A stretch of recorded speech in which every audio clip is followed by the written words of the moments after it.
আচ্ছা, আপনি যে এইভাবে খোলাভাবে রেখে দিয়েছেন, আপনি ছোট ছোট ঝাঁপিগুলো কিনবেন সুন্দর করে, খোলা খাবার খাওয়াচ্ছেন। আপনি জানেন খোলা খাবার স্বাস্থ্যের জন্য ঠিক না। আপনার যে রাস্তার ধুলাবালি পড়তেছে, মাছি পড়তেছে, এটা কি ঠিক? আপনি ছোট ছোট ঝাঁপিগুলো কিনবেন, ঢাকা দিবেন, আপনি যখন খাওয়াবেন উঠায় দিবেন, আবার ঢাকা রাখবেন। এটা তো আপনাকে শিখাই দেওয়ার কিছু নাই। এই যে আপনি ময়লার ডাস্টবিনের পাশে খাবার রাখছেন, ভাত, এইটা কিভাবে রাখতে পারলেন আপনি? এখানে মানুষের এঁঠো খাবার হইতে শুরু করে সমস্ত ময়লা আপনি ফেলতেছেন।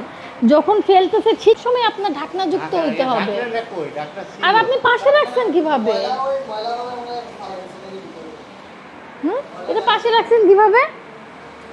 আপনার তো জায়গা আছে এবং বন্ধ থাকতে হবে, আপনার প্লাস্টিক রাখতে হবে।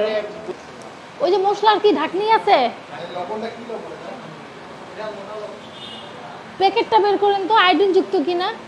না ফির গরুর লবণ খাওয়াচ্ছেন? না, আপনার তো ঠিক ঠিকানা নাই। দেখি ওইটা লবণের প্যাকেট নাকি। সল্টে ব্যবহার করতেছেন কেন?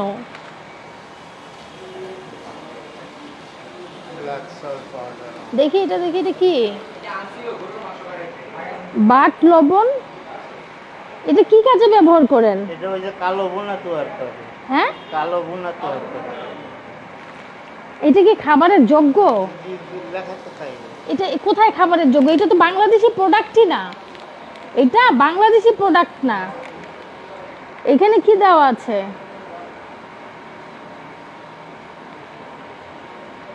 এটা কিন্তু বাংলাদেশি প্রোডাক্ট না, এটা দেখেন Indian product, Bangladeshi product, ঠিকানাবিহীন।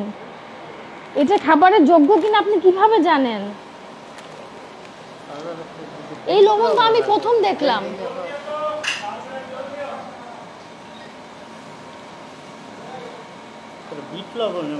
Bit লবণের মতো। আপনি যেহেতু মানুষকে খাওয়াচ্ছেন, আপনাকে জানতে হবে সেটা আসলে ভালো কিনা খারাপ কিনা, আপনাকে জানতে হবে, জানতে হবে না? ওই এগুলা ঢাকনা আপনি দেখাবেন তো আমাকে, মশলার ঢাকনা দেখাবেন।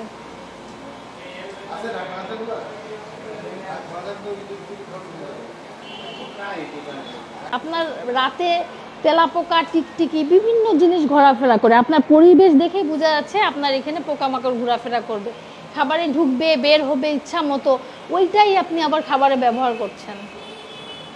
আপনার এখানে মূল্য তালিকা পাওয়া যায়নি, যেটা 1 বছর কারাদণ্ড, 50,000 টাকা জরিমানার বিধান আছে। একজন ব্যক্তি এসে আপনার খাবার মূল্য তালিকা দেখবে, তারপরে খাবার গ্রহণ করবে, ঠিক আছে? দ্বিতীয়ত হচ্ছে যে অবৈধ প্রক্রিয়া পণ্য উৎপাদন বা প্রক্রিয়াকরণ। আপনি খোলা অবস্থায় খাদ্য রাখছেন, আপনার ময়লা ডাস্টবিনের পাশেই আপনি ভাত রেখে দিয়েছেন, এটা কিন্তু একদম অন্যায়। আপনি যে মশলাগুলো কৌটাগুলো রাখছেন, একটারও ঢাকনা নাই।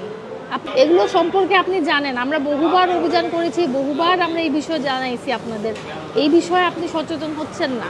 আপনাকে আজকে সচেতন, আবারও বলছি, 10,000 টাকা জরিমানা করলাম, এরপর না হলে বন্ধ করে দেবো।